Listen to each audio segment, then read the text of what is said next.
Ma'am, saksak mo ito sa bibig ni Apple Chua hanggang sa kanyang lalamunan, hanggang siya ay mamatay. Yung apple na yan.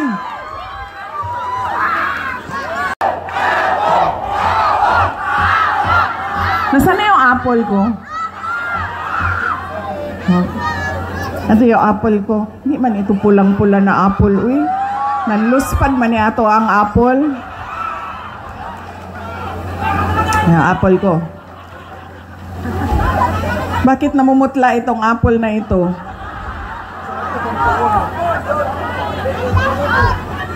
Ha?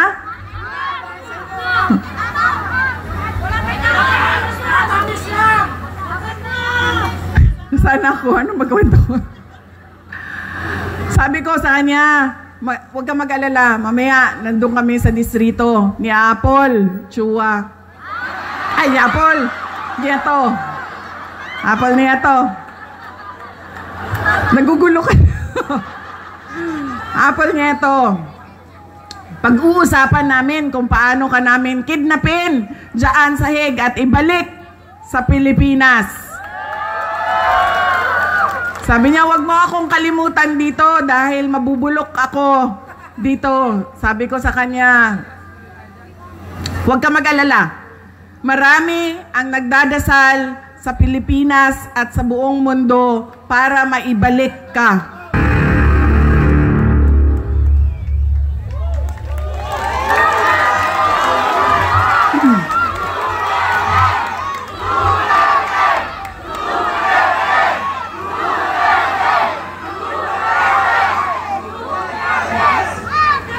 Sino yung mga maranaw dyan sa likod kanina? Kayo na bahala kay Tore. Okay?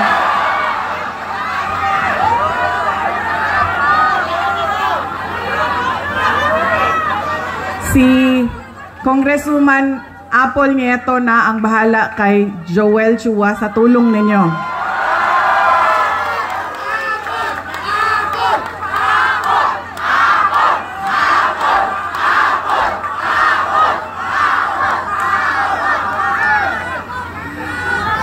Noong ako ay bumabiyahe galing Cebu City papuntang Negros, nag-barge ako, tumawag sa akin si Pangulong Rodrigo Duterte. Sabi niya sa akin, diretsuhin mo na ang mga kababayan natin, diretsuhan na og hangyo ang ato ang mga kaigsuunan, na diretso ang boto ninyo para sa 10 senador ng mga Duterte. Si Bongo Bato de la Rosa, Jimmy Bondoc, Rodante Marcoleta, Philip Salvador, Attorney Vic Rodriguez, Attorney J.V. Hinlo, Attorney Raul Lambino, Pastor Apollo Kibuloy, at Richard Mata. Bakit kailangan diretso ang boto natin? Bakit kailangan tinatawag na block voting o straight vote ang gagawin natin? Dahil unang-una, kapag hinaluan ninyo ng ibang kandidato o leader na sa iba ang kanyang pamumulitika, ay magkakagulo lang, mag-aaway lang lagi at magbabangayan lang lagi. Pangalawa, kapag mataas ang boto at malayo ang agwat ng mga boto, ay mahirap siya habulin sa dayaan sa makina. Kaya dapat malaki at marami, katulad ng block voting, ang kinakailangan. At pangatlo, kailangan nagkakaintindihan yung mga leader kung saan ba talaga papunta ang ating bayan. Dahil yung 10 senador ng Duterte, naiintindihan nila na kailangan natin ituloy ang nasimulan ni Pangulong Duterte sa tunay na pagbabago. Noong kami ay tumatakbo noong taong 2022. Ang plataforma namin ay continuity o pagpapatuloy at unity o pagkakaisa. Hindi natin nakikita yon ngayon. Wala tayong nakikitang pag-usad papunta sa kaunlaran ang ating bayan. Ang naririnig lang natin ay bagong Pilipinas, pero wala namang nagbago sa ating bayan. Kundi, lalo pa tayong nagugutom. Ang daming mga pamilya nagutom. Tumataas ang kahirapan at sobrang dami ng ating mga kababayan ang nakikipagsapalaran sa ibang bansa kahit illegal ang paglabas nila sa ating bansa at illegal ang pagpasok nila sa ibang bansa para lang maghanap buhay sa kanilang pamilya dahil walang oportunidad ng trabaho at negosyo dito sa ating bayan. Para bang wala nang magandang kinabukasan dito sa ating bayan. Kaya wala tayong nakikita na bagong Pilipinas dahil nagkamali. Pasaylo ako ninyo ha, ako bitaw ang hinungdan ato, pero human naman kong pangayog pasaylo. Nagkamali tayo ng pili dahil yung ugali nga natin sa pagboboto ay hindi natin binago. Kaya kailangan natin baguhin ang ating pagboto. Idiretso na natin ang 10 senador. Tulad din ng dito sa syudad ng Maynila. Kung sino yung mga kasama ng ating Mayor Isko Moreno Dumagoso, yun na rin ang piliin ninyo diretso.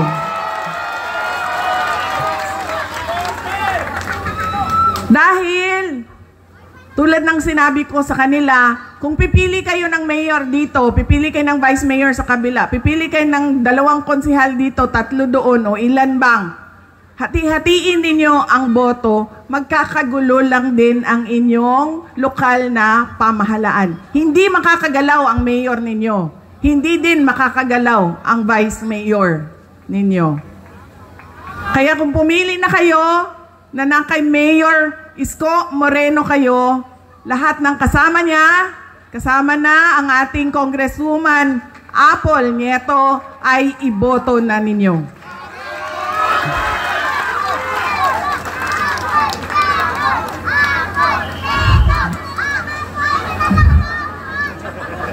Hindi, para kay Joel Chua ito, antay ka.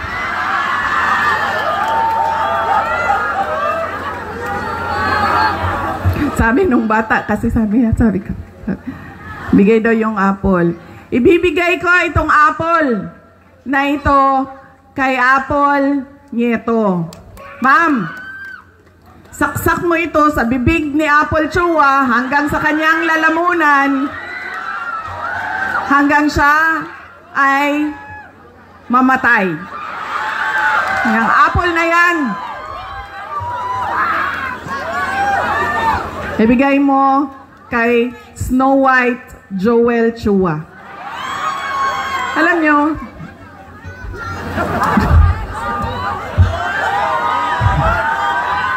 diba si Snow White kumain ng apple, tapos nabilaukan. Apple yan. Bigay mo yan sa kanya, taksak mo yan doon sa bibig niya.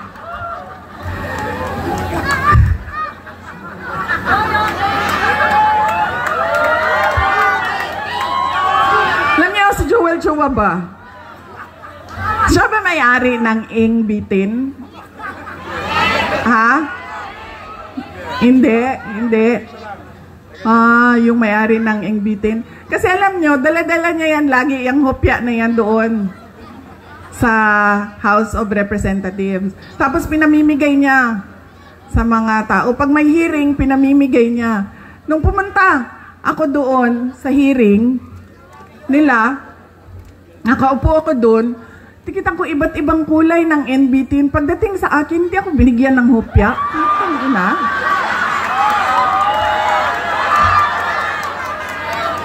Para bang hindi ako nagugutom?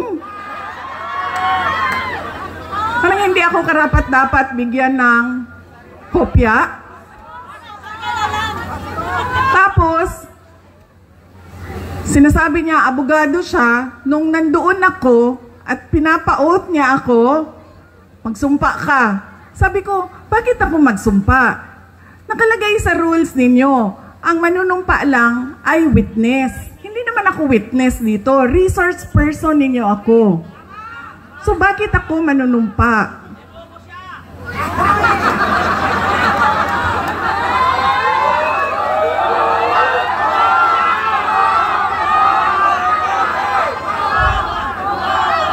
Huwag ka mag-alala.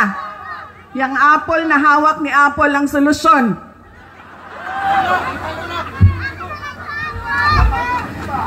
Tapos, sige na.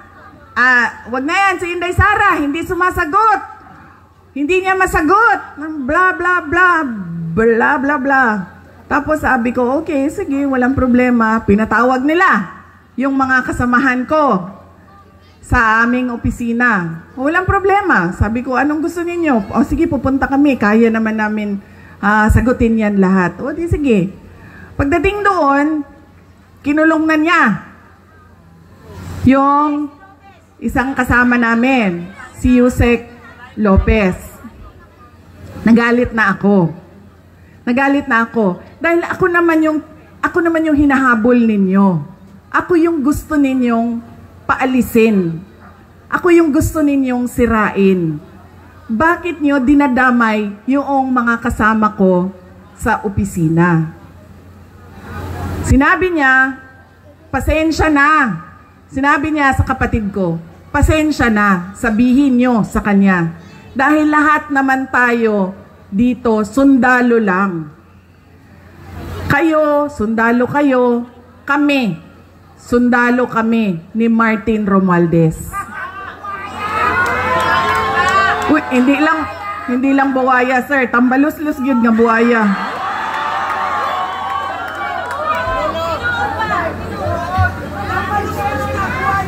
Sinagot siya ng kapatid ko, sundalo tayong lahat, pero kami, sumusunod kami sa tamang orders. Hindi kami sumusunod sa mali. Yan! Hindi ko nga alam kung paano nyo napili yan si Joel Chua, pero nasabi na sa akin eh. Yan ang karakas ng inyong congressman. Ganyan ang pag-uugali ng inyong congressman. Hindi namimigay ng hopya. At sundalo daw siya. Hindi ko lang alam kung kaya niya yung hirap ng pagiging sundalo daw siya. Pero hindi naman niya sinusunod yung tama. Ang sinusunod niya ay yung mali.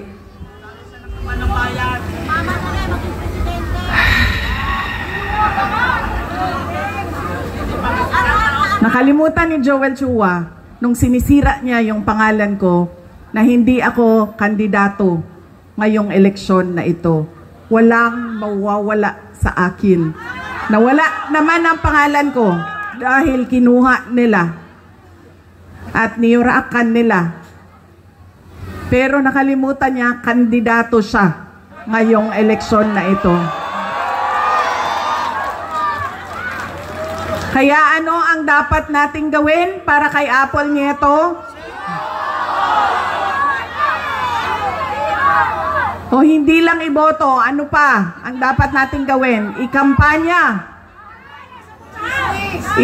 Idala sa lahat ng mga presinto. At sabihan ang ating mga kasama, bigyan nyo ng 0 yang putang inang Joel Chua. Ayan.